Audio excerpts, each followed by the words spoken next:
आपने अपने करियर की शुरुआत एक आईपीएस के तौर पर की है और बिहार पुलिस के कमिश्नर, सीबीआई के निदेशक के रूप में भी आपने काम किया है। आप मोदी कैबिनेट का आप हिस्सा हैं और बहुत महत्वपूर्ण हिस्सा हैं। सबसे पहले तो मुझे आप ये बताइए कि इसमें से ज्यादा मुश्किल क्या था, एक अधिकारी के तौर पर काम करना या फिर प्रधानमंत्री मोदी के साथ काम करना? दोनों के अपने आयाम हैं। बतौर अधिकारी मैं अपने राज्य का गृह सचिव रहा और देश का भी गृह सचिव रहा, तो वो चैलेंजिंग था। बतौर प्रधानमंत्री जी के साथ के सहयोगी के रूप में मैं एक बहुत ही बड़ा मंत्रालय, दो बहुत बड़े मंत्रालय का प्रभारी हूं और यह भी एक अलग चैलेंज है। पॉलिटिक्स का डबल चैलेंज होता है। एक चैलेंज तो है काम करना और दूसरा है आपका एक कॉन्स्टिट्यूएंसी भी होता है। हमारी भी कॉन्स्टिट्यूएंसी है, हम भी चुनाव लड़ते हैं। तो एक्चुअली जो ये एज ए मिनिस्टर हमको समझिए कि 24/7 7 days a week that type इस प्रकार की जिंदगी हो गई है, क्योंकि कॉन्स्टिट्यूएंसी है उसको भी देखभाल करना है और हमारी जो जिम्मेवारी है उसको भी देखभाल करनी है जी। और जिम्मेवारी भी ऐसी है कि एक बढ़ते भारत में, ग्रोइंग कंट्री में पावर डिमांड बहुत तेजी से ग्रो करता है और हमारा देश बहुत तेजी से ग्रो कर रहा है, तो हमारा पावर डिमांड भी बहुत तेजी से ग्रो कर रहा है, तो यह भी एक चैलेंज है।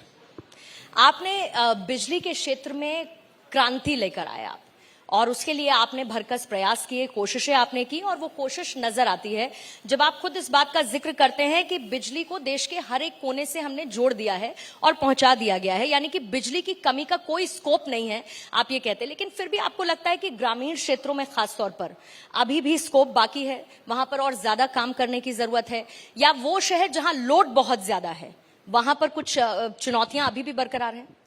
पहले तो हम बता दें कि हमने क्या किया है। एक्चुअली हमने बिजली के पूरे क्षेत्र में एक आमूल परिवर्तन ला दिया है। प्रधानमंत्री मोदी जी के नेतृत्व में हम लोगों ने आमूल परिवर्तन ला दिया है।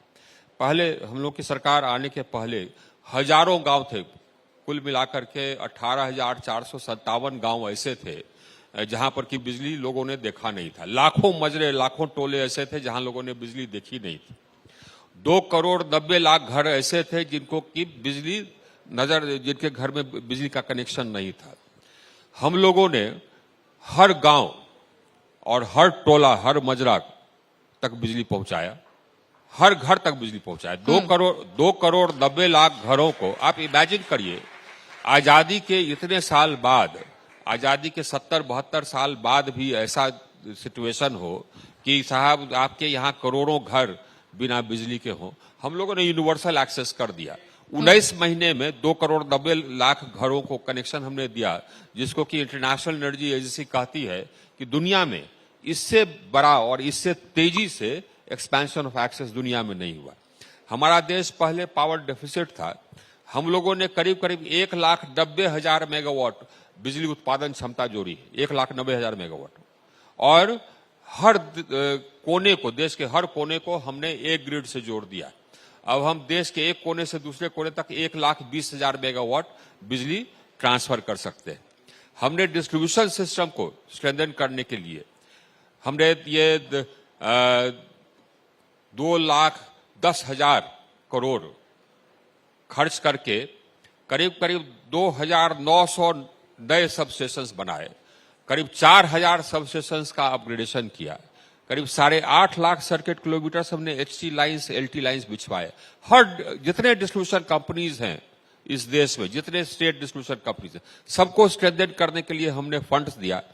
8.5 लाख ट्रांसफार्मर्स, तो ये ताकि हम एकदम घर तक, हर गांव तक जितनी बिजली की आवश्यकता है उतनी बिजली हम पहुंचा सके। यानी कि उत्पादन क्षमता बढ़ा दी, ट्रांसमिशन क्षमता बढ़ा दी और डिस्ट्रीब्यूशन क्षमता बढ़ा दी। और गांव की बात आप कर रही थी, तो अभी स्थिति ऐसी है कि 2015 में जो सर्वे हुआ था तो गांव में बिजली की उपलब्धता करीब 12 घंटे के आसपास थी। आज वो 22.5 घंटे। तो काम बाकी है, बिल्कुल बाकी है। हमको वो 1.5 घंटा भी कमी नहीं चाहिए। वैसे ये 1.5 घंटा भी कमी है तो बिजली की कमी के कारण नहीं है, ये लोकल फॉल्ट्स के कारण है। क्योंकि हमने 2,10,000 करोड़ खर्च किया और इतने सारे सब स्टेशन बनाए, इतने सब स्टेशन को अपग्रेड किया, लेकिन अभी भी काम बाकी है। और इसी काम को जो बाकी है उसके लिए हम लोगों ने 3.25 लाख करोड़ का एक नया योजना स्वीकृत किया है। और सभी राज्यों से मैंने यही कहा है कि आपके यहाँ जहां जहां कहीं भी पुराना तार है उसको आप बदल डालिए। पहले जो हम लोगों ने योजना दिया था उसमें पुराने तार बदले गए, लेकिन हमने कहा कि और आपका पुराना तार है उसको बदल डालिए। यानी कि सर ये कह सकते हैं कि आपका विजन इसको लेकर क्लियर है, काम कर रहे हैं, चुनौतियां भी बाकी हैं और उन चुनौतियों से पार पाना भी बाकी है।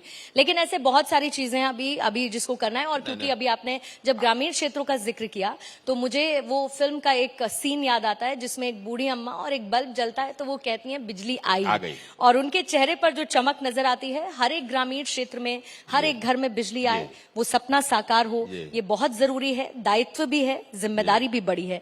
लेकिन इसके साथ साथ बड़ी जिम्मेदारी है आने वाले चुनावों को लेकर। आप काफी मुखर हैं, बहुत सारे मुद्दों पर आप अपनी बात सामने रखते हैं।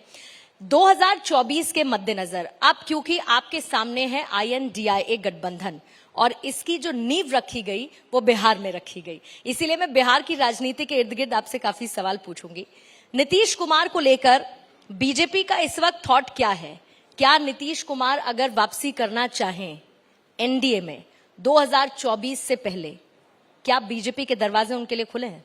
हमको नहीं लगता है। ये हमारे और नेता भी कह चुके हैं, हमारा भी यही मत है कि कदापि वापस नहीं लेना चाहिए। आप ये सोचिए कि ये एक ऐसे सज्जन है, ऐसे व्यक्ति है जो कि एक बार नहीं, दो बार नहीं, तीन बार, चार बार इन्होंने इस पार से उस पार पार्टी बदली है। इस पर पहले हम लोग सुना करते थे हरियाणा में आया राम गया राम, हमको तो लगता है कि आया राम गया राम भी क्या भी रिकॉर्ड वो तोड़ दिए, एकदम कदापि नहीं। और एक चीज और हम बता दें, अभी नीतीश जी का जो ये है कि क्रेडिबिलिटी राज्य में बिल्कुल समाप्त हो गई और इनके पास अभी कुल मिलाकर के पिछली बार ये 43, लेकिन उनकी इसी क्रेडिबिलिटी की वजह से आज विपक्षी महागठबंधन बनकर तैयार है।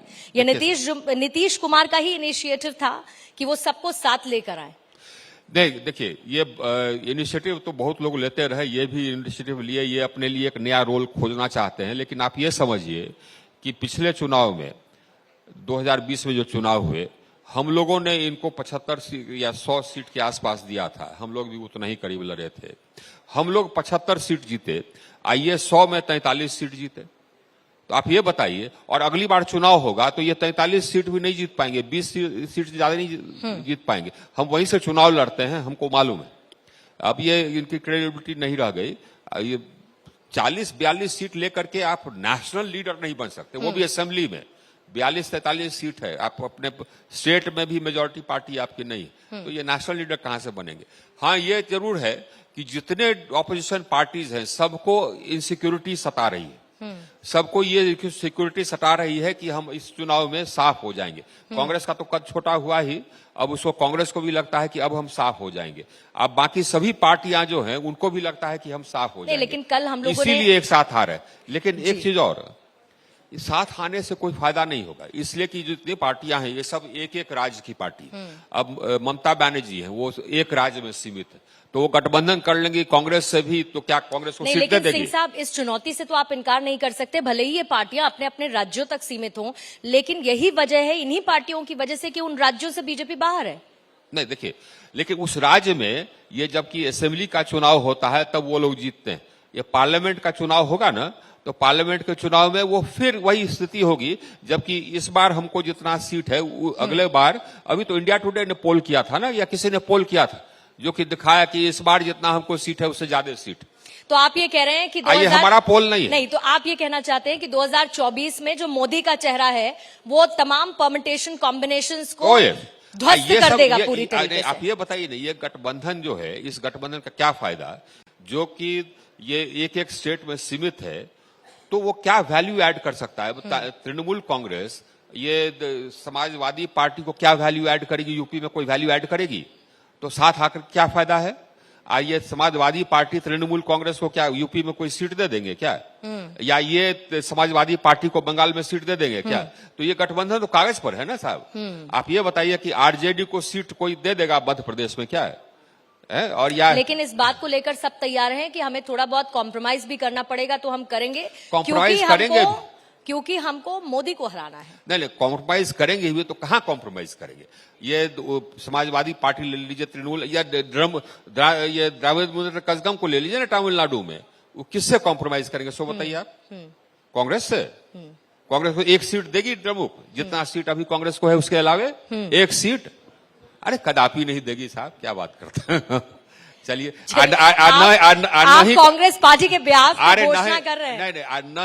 नहीं, ये क्या नाम है, कांग्रेस पार्टी डीएमके को मध्य प्रदेश में सीट देगी या न ही डीएमके को राजस्थान में सीट देगी। हाँ। इसमें कोई किसी का वैल्यू एडिशन कर ही नहीं रहा है ना? ये कंपाउंड बना ही नहीं। केमिस्ट्री में एक कंपाउंड होता है, एक मिक्सचर होता है, ये कंपाउंड बन ही नहीं सकता। लेकिन कोशिश पहली बार हुई है ऐसी, और सफल कोशिश करते हुए सर नजर अच्छा, आ रहे हैं। आप ये बताइए, एक और सवाल मेरा आपसे, जी, रोल रिवर्स। बिल्कुल। आप ये बताइए कि इसका नेता कौन होगा, पीएम चेहरा कौन होगा? उत्तर दे दीजिए तो आप हमको। लेकिन अगर आप चेहरे की बात करेंगे तो रिवर्स क्वेश्चन सुन लीजिए। हाँ। बिहार में आपके पास मुख्यमंत्री का चेहरा कौन है ना? कौन है? यार एक नहीं कई हैं। बताइए, आप चुनाव आने दीजिए, हम लोग डिक्लेयर कर देंगे। बस एक नाम बता दीजिए। हाँ, मैं 3 तक भी नहीं जाऊंगी, आप बस मुझे एक नाम बताइए।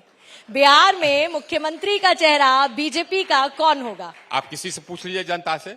ये बीजेपी के पास जनता तो कहती है कि नीतीश कुमार मजबूरी है बिहार में बीजेपी के लिए।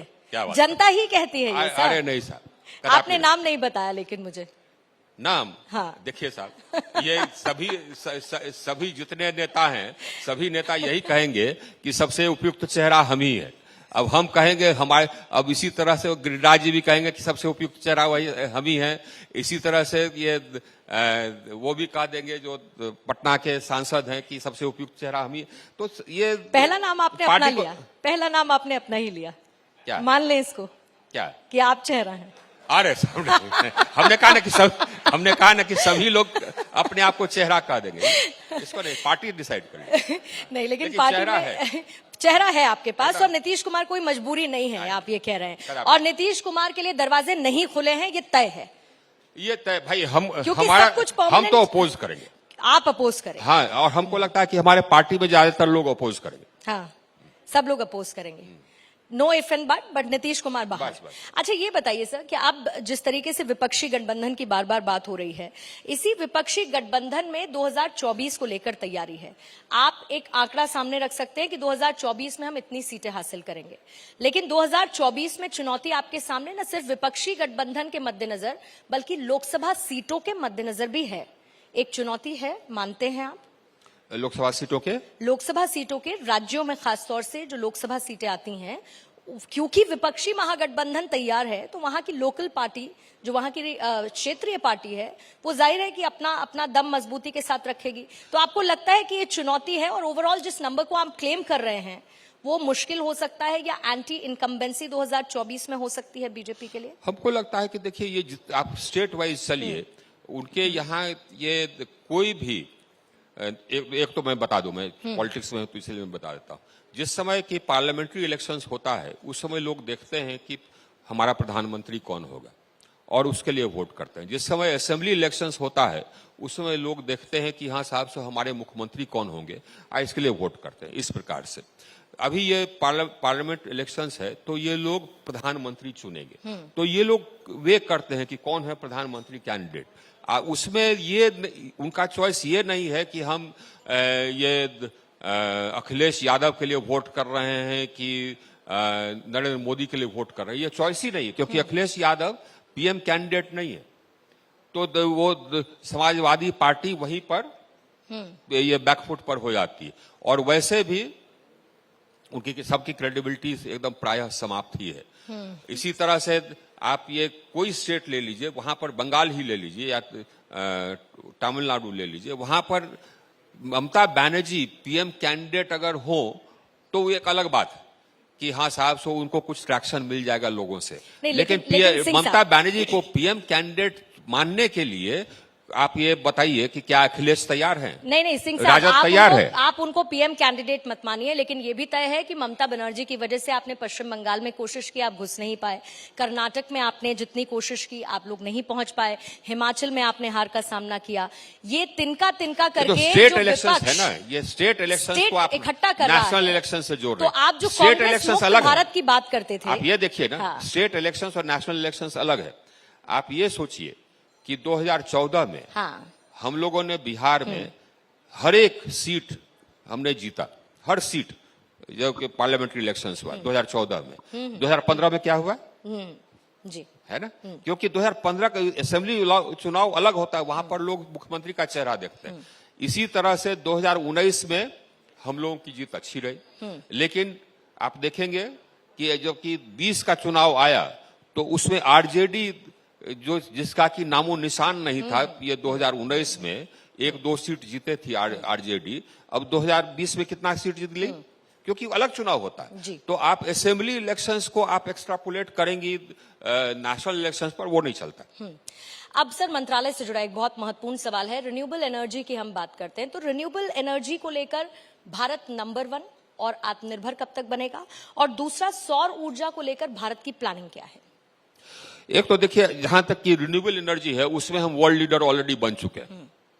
जिस गति से हमारा रिन्यूएबल एनर्जी कैपेसिटी का एक्सपेंशन हुआ है, वो गति ये अनपैरेलल्ड है। वैसे उतनी तेज गति से और किसी देश में रिन्यूएबल एनर्जी कैपेसिटी का एक्सपेंशन नहीं हुआ है। हमारे यहाँ आज रिन्यूएबल एनर्जी कैपेसिटी है 1,77,000 मेगावाट, और करीब 88,000 मेगावाट मेरा ये कैपेसिटी निर्माणाधीन है। 50,000 मेगावाट हमारा अंडर कंस्ट्रक्शन है।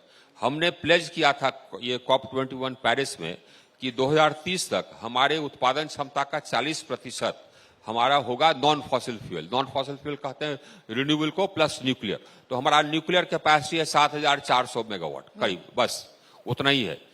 और रिन्यूएबल एनर्जी कैपेसिटी है करीब 1,77,000 मेगावाट। तो कुल मिलाकर करके हो गया 1,84,000 मेगावाट।